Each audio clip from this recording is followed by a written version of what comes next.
In this video, I am going to show you how to get candy blossom and grow a garden. So this should be a quick and easy process video. So this is how to get candy blossom and grow a garden. To get candy blossom and grow a garden, you need to have participated in the Easter event 2025. During this event, the candy blossom was available for 10 million shekels in the event shop. At the time of writing, the seed hasn't returned. To grow a garden, leaving the only way to obtain a portion of the plant is by trading crops, which will only give you the crop, not a seed.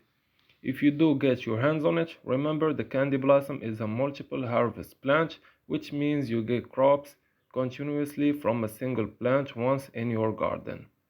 So if you are lucky enough to have a red fox pet and someone on the same server as you is growing a candy blossom, then there is a chance your fox will steal one of its seeds.